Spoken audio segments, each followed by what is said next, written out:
उत्पत्ति 8 अध्याय और पहला वचन। और परमेश्वर ने नूह की और जितने बनैले पशु और घरेलू पशु उसके संग जहाज में थे उन सबों की सुधि ली। और परमेश्वर ने पृथ्वी पर पवन बहाई और जल घटने लगा। परमेश्वर ने नूह, उसके परिवार और जहाज में जितने भी थे उन सबों की सुधि ली। परमेश्वर हमारी सुधि लेने वाला है, हमारी चिंता करने वाला है, वो हमारे लिए फिक्रमंद है। और उसने पवन बहाई और जल सूखने लगा और जहाज पृथ्वी की तरफ बढ़ने लगा। उत्पत्ति 8 अध्याय और उसका दूसरा वचन। और गहरे समुद्र के सोते और आकाश के झरोखे बंद हो गए और उससे जो वर्षा होती थी सो भी थम गई। उत्पत्ति 8 अध्याय तीसरा वचन। और 150 दिन के पश्चात जल पृथ्वी पर से लगातार घटने लगा। उत्पत्ति 8 अध्याय और चौथा वचन। 7वें महीने के 17वें दिन को जहाज अरारत नाम पहाड़ पर टिक गया। उत्पत्ति 8 अध्याय 5वां वचन। और जल 10वें महीने तक घटता चला गया और 10वें महीने के पहले दिन को पहाड़ों की चोटियां दिखलाई दी। 8 अध्याय 6वां वचन। फिर ऐसा हुआ कि 40 दिन के पश्चात नूह ने अपने बनाए हुए जहाज की खिड़की को खोलकर एक कौवा उड़ा दिया। जहाज अरारत नाम पहाड़ पर जाकर टिक गया। जल प्रलय पर जहाज पृथ्वी पर से उठा और जल प्रलय खत्म होने के बाद जहाज टिक गया, क्योंकि ये जहाज परमेश्वर के अनुग्रह और उसकी करुणा के सुरक्षा के दायरे में है।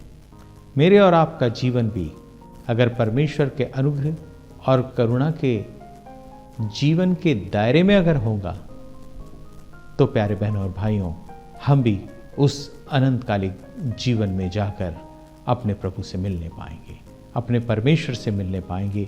और जो घर परमेश्वर पिता ने, प्रभु यीशु मसीह ने मेरे और आपके लिए तैयार किया है, हम वहाँ रहने पाएंगे। जहाज टिक गया और फिर नूह ने खिड़की को खोला।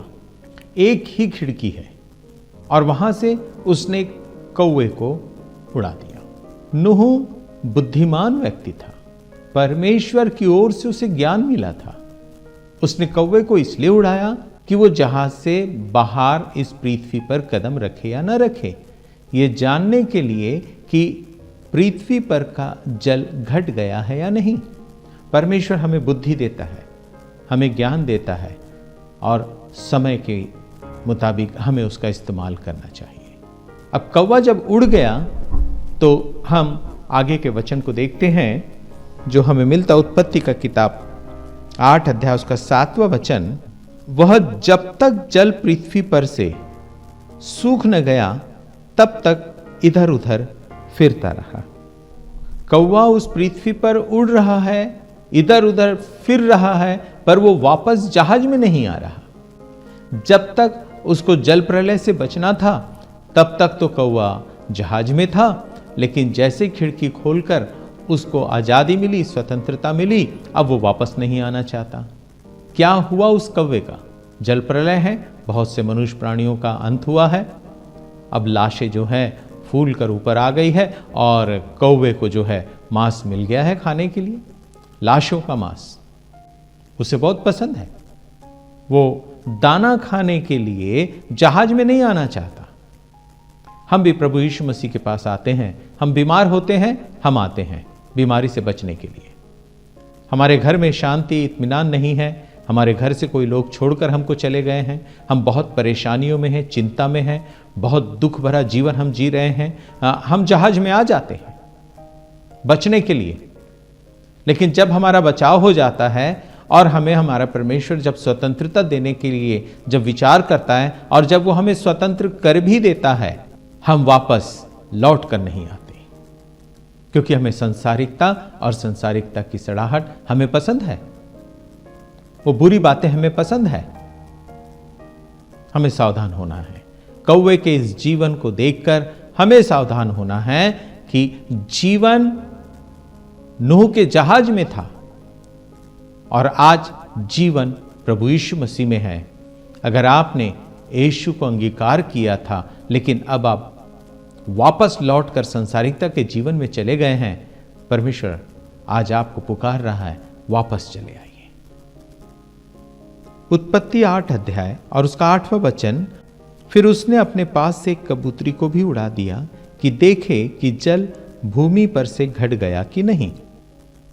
नूह ने कौवे को उड़ाया ये देखने के लिए कि पृथ्वी का जल घट गया है कि नहीं, पर कौवा जब वापस नहीं आया तो नूह ने कबूतरी को उड़ा दिया। ऐसा आज देखने में आ रहा है अक्सर।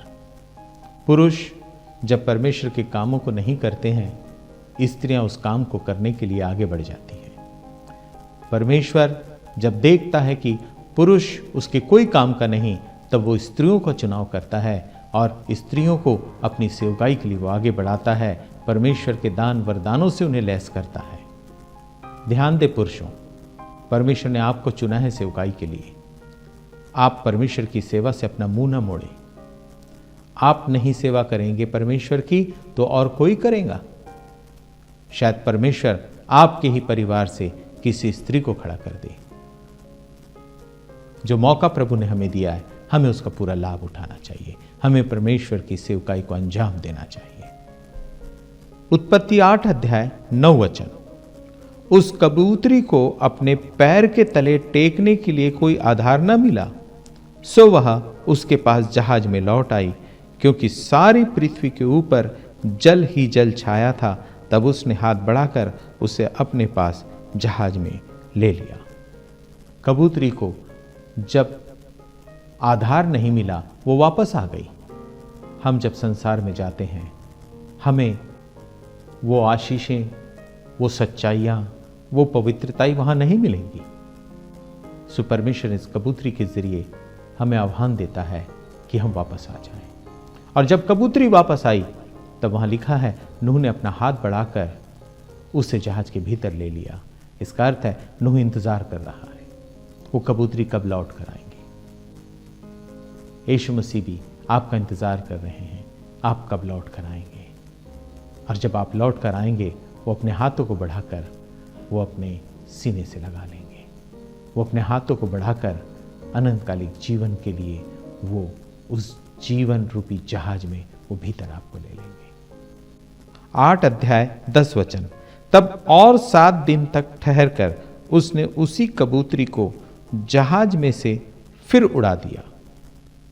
8 अध्याय 11 वचन, और कबूतरी सांझ के समय उसके पास आ गई तो क्या देखा कि उसकी चोंच में जलपाई का एक नया पत्ता है।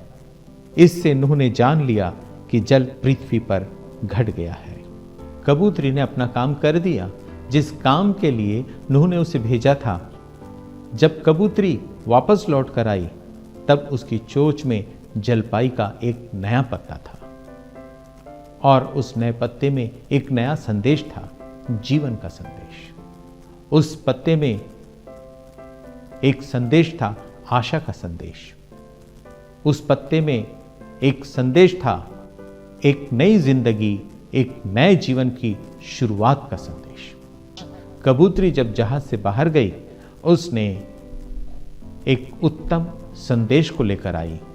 मैं और आप संसार में जब जाते हैं, हम क्या लेकर आते हैं। नूह चाहता था कि उसे एक शुभ संदेश मिले। परमेश्वर चाहता है कि उसे भी एक शुभ संदेश मिले, क्योंकि उसने आपको शुभ संदेश दिया है।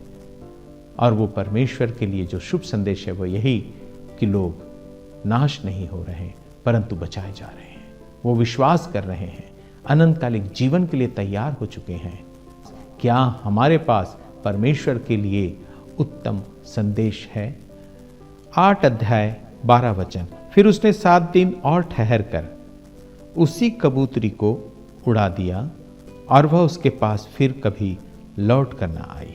जब पृथ्वी पर फिर से हरियाली की शुरुआत हो गई, तब कबूतरी वापस लौट कर नहीं आई और उसके वापस लौट कर नहीं आने का जो संदेश नूह को मिला वो ये कि निश्चिंत होकर अब वो जहाज से बाहर जा सकता है और अन्य प्राणियों को भी बाहर जाने की अनुमति दे सकता है। 8 अध्याय और 13 वचन, फिर ऐसा हुआ कि 601 वर्ष के पहले महीने के पहले दिन जल पृथ्वी पर से सूख गया। तब नूह ने जहाज की छत खोलकर क्या देखा कि धरती सूख गई है। 601 वर्ष और उसका पहला महीना और पहला दिन, नूह को संदेश मिल गया कि जल पृथ्वी पर से पूरी रीति से सूख गया है, अब उसे बाहर जाने की तैयारी करना है। यह नूह के लिए एक नए साल की शुरुआत है। 601 साल के पहले महीने का पहला दिन मेरे और आपके जीवन में, अगर आज हम उस प्रभु यीशु को प्रभु जानकर अंगीकार करते हुए बुराइयों को छोड़कर अपना जीवन परमेश्वर की सेवकाई के लिए समर्पित करते हैं, मेरे और आपके लिए आज ये नया साल है, एक नई शुरुआत है, एक नई आशा के साथ जो प्रभु यीशु मसीह में पूरी होने वाली है। हमें आगे इस आशा में बढ़ते चले जाना है।